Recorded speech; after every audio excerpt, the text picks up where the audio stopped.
सत साहिब सतगुरुदेव की जय।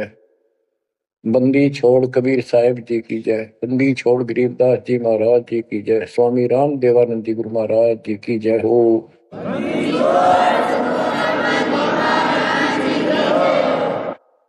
सर्व संतों की जय, सर्व भक्तों की जय, धर्मी पुरुषों की जय।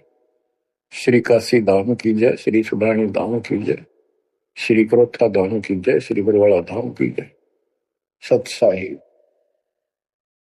परमपिता परमात्मा कबीर जी की असीम कृपा से आपके ऊपर ये रजा हुई है दाता की। असीम रजा आपके ऊपर कि आपको ये ज्ञान हुआ, आपको परमात्मा की यह सच्ची कथा, अमर कथा अच्छी लगी। आपने स्वीकार कर लिया कि सारी बात सत्य है, क्योंकि इतने प्रमाण आपके सामने प्रस्तुत कर दिए, इतने रख दिए, इस मन को कोई संशय और गुंजाइश रही नहीं कि ये अब आपको भ्रमित कर दे।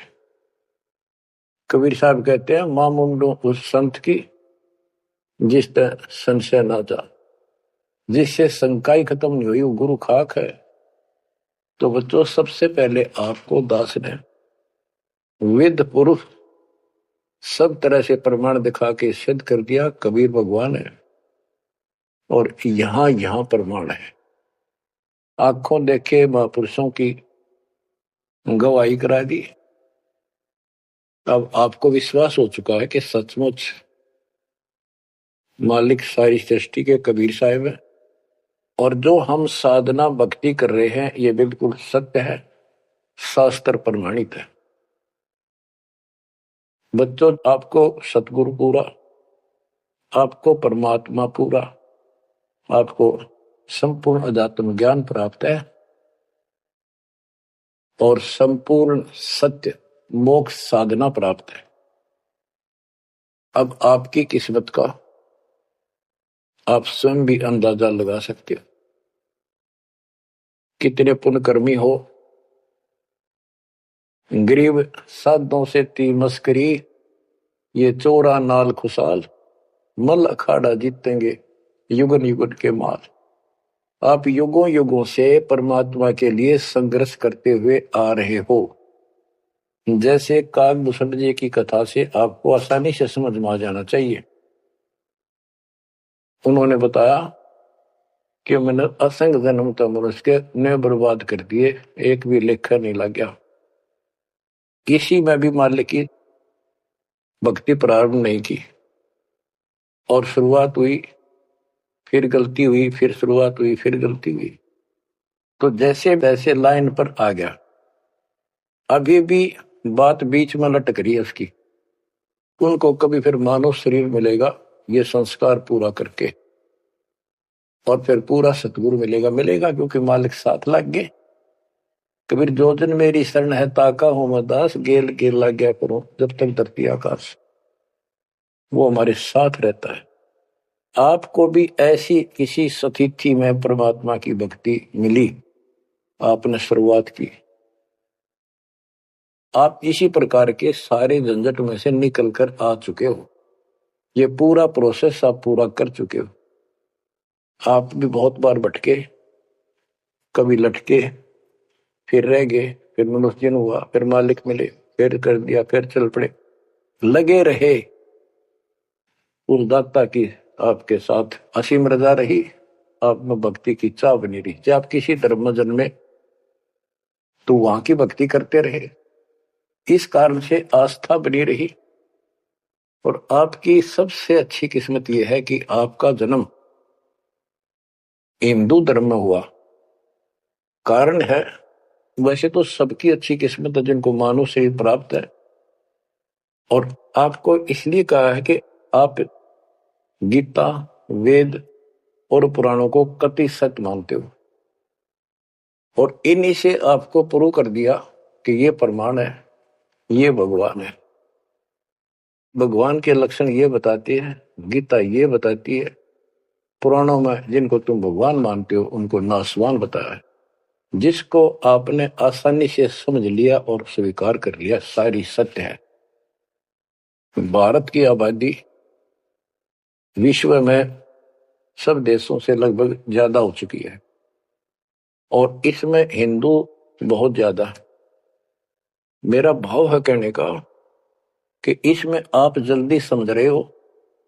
आप समझ कर अपने सारे भाई बहनों को, सभी धर्म वालों को प्यार से सच्चे प्रमाण दे देकर आप लाइन पर ला लोगे, क्योंकि आपको ज्ञान होगा पूरा विश्व अपना है, ये संसार एक सपना है, दूसरा कोई धर्म नहीं है, कोई जाति नहीं है, हम एक मालिक के बच्चे हैं।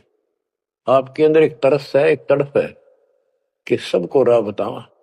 काल ने ये न्यारे न्यारे ग्रुप बना के कति एक नारी नारी बाउंड्री बना दी, बाढ़ बना दी, किले बना दिए, तोड़ कौन दे।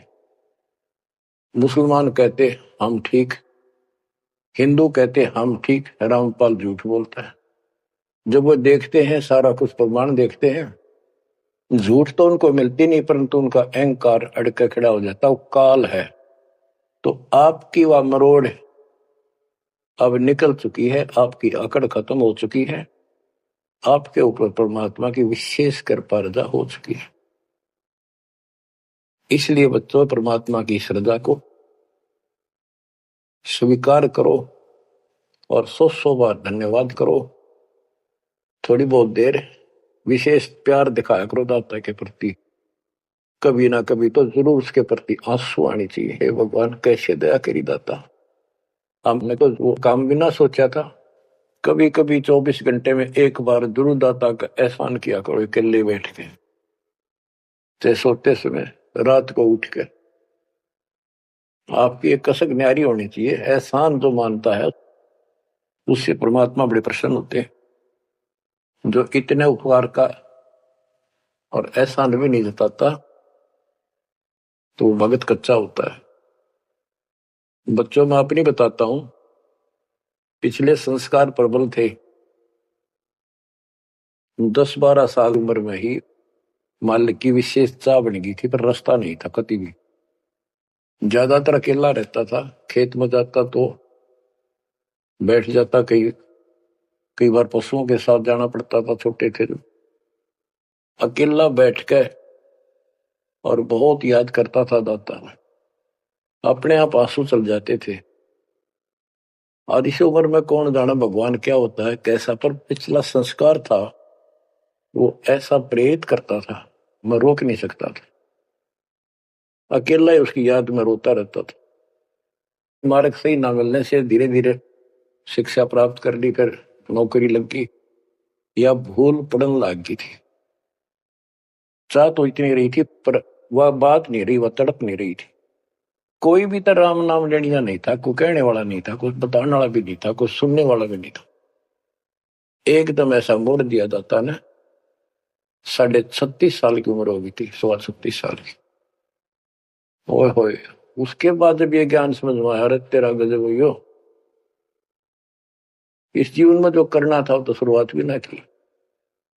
और फूले फूले माचे माचे फिरा थे, 2 रोटी ठीक मिल रही थी, परिवार ठीक था।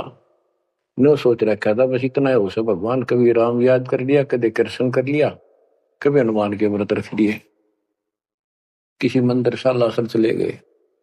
जब पता चला रहा कित डड़े डोहा थे, तो बचपन से ही मैं पढ़ता था। तो ट्रेनिंग क्या करता, नीलो खेड़ी करनाल जिले में पहले छोटी सी तहसील थी, उसमें पॉलिटेक्निक बना हुआ था। वहां 1-1.5 किलोमीटर पे एक नहर थी, मीन गांव को। वहां तक एकला जाता और रोया करता। 20 साल की उम्र थी उस टाइम। मालिक को याद करके, पता नहीं कब मिलोगे, हे परमात्मा ना मिलो, आपका नाम तो हमारा है। इस तरह अंदर से प्रेरणा हुआ करती थी।